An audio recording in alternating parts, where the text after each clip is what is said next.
By the way, I show bosses from all these games, so spoilers, I guess. Big bosses. Who doesn't love them? They're the ultimate spectacle, the insurmountable challenge, and normally a big fucking worm. Where small bosses are more personal and dance-like. Alright, no. I said dance-like, no Beyblade-like, you fucking rocket. Big bosses are about the spectacle and power fantasy of overcoming a seemingly impossible feat. Or, in other words, about fighting a big fuck-off giant who wants to clobber your ass. But what seems like the perfect match for gaming stumbles. Because, aye, they're cool.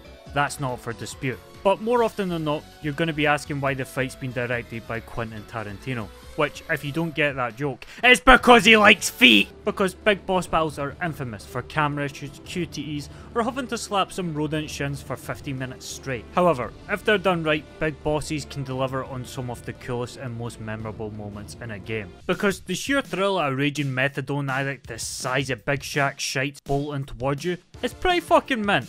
There's just something so inherently exciting about facing off against a boss that's unnecessarily big. Like, why is he that big? Has he been pulling all-nighters eating Weetabix or something? Even the ones that aren't mechanically great, if the spectacle makes up for it, I'm best mates with them. I like dumb cool shite, alright? So, according to a certified spanner, what actually makes a big boss fight great? Well, big bosses are always going to struggle when it comes to the gameplay, because the camera, combat and level design all have to be redesigned to accommodate for them. There's no slapping in Mr. Mount Everest and calling it a day. Cause, aye, that's cool and all, but if the camera's having a heart attack at the mere presence of a 6-foot donkey, it's going to be more frustrating than actually fun. The camera needs to give you enough visibility to properly see the enemy's movements, so you can actually react to their attacks without it feeling unfair, but also not making the combat so zoomed out that you don't feel any of the impact of your own actions. But what if you can't be arse-roiding up that FOV slider? Well then, tell your player to get to fuck, cause the fight can be designed around the camera with where the player is positioned.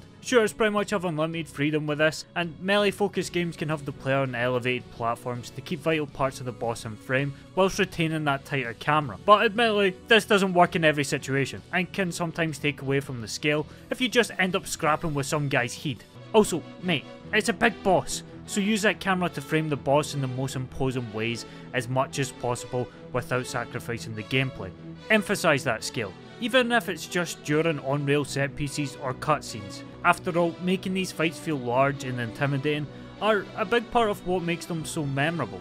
But all that's thrown out the window if you one-hit the bastard. So when it comes to the gameplay, fighting a big boss should be a battle of endurance, a back and forth scrap where you slowly get the upper hand. Granted, don't make it a coma-inducing sponge, because the spectacle of fighting something massive quickly goes away after hitting some junkie's legs for 15 minutes. The fight needs to constantly introduce new spins to keep it interesting, like mixing up the boss's moveset. I don't know, have them break their legs off or something. Mate! Are you alright? Even if it's just environmental changes or a visually satisfying and quick cutscene to break up the fight, it can make a massive difference in the pacing. Some fights even choose to make it more of an on-rail set piece than a proper traditional boss fight, and probably controversially, I'm normally fine with that, as long as it's actually fucking cool, satisfying, and doesn't overstay its welcome. These can sometimes be the coolest moments in a game, as they can deliver on a spectacle that otherwise wouldn't be achievable. But for this to work, it's got to act as a satisfying story beat in itself, so you're actually invested in what's going down. And I mean it when I say this, it's really got to ace that spectacle, with the perfect music and camera work to make it a visual treat. Sure, it's never going to be as satisfying as fully overcoming a hard boss through your own skill, and can sometimes be disappointing that it's not a proper fight, but I'll take that over a testicle slapping simulator any day of the week. Big boss fights will often lean into gimmicks specific to the boss, like using interactable elements on top of the core combat to help translate the standard gameplay into these situations better, or just to make the fight more interesting, which when pulled off can work incredibly well. However, a lot of the time, this can end up being a pile of rabbit shite. Not talking about any in particularly, because that'd be unfair to single out the Dragon God from Demon Souls. Sorry, nah, I just can't get over this fight. You mean to tell me of quite possibly the coolest dragon man thing I've ever seen in a game, and for the fight, you just make it a dumbed down version of fucking Duck Duck Goose? And don't even get me started on you, you limp dick turkey. Rant aside, I feel like the most important part of making a gimmick work is making sure it still feels like a fight where you directly interact with the boss. The Shadow Colossus really is a different box of frogs when it comes to this. Not really a gimmick because it's just the core gameplay in this case, but the way the Shadow Colossus makes big boss fights more of a puzzle itself, without taking away that feeling of a back and forth fight is brilliant.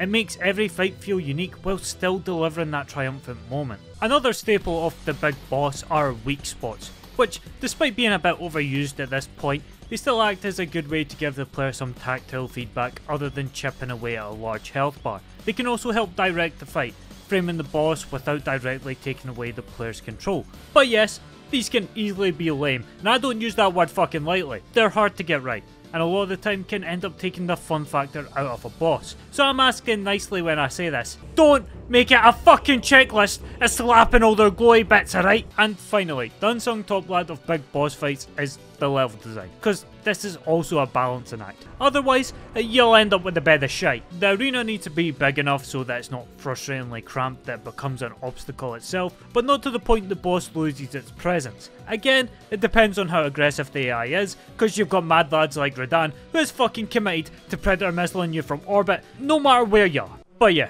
if it isn't obvious, I love big boss fights. They're pure dumb fun. You're not exactly looking at the tree with testicles and thinking about his views on the political and economic state of the world, are you? They might struggle to reach the heights of mechanical satisfaction bosses half their size can, but they're second to none in their spectacle. They're there to deliver that power fantasy, that unrivaled feeling of being the underdog and overcoming adversity.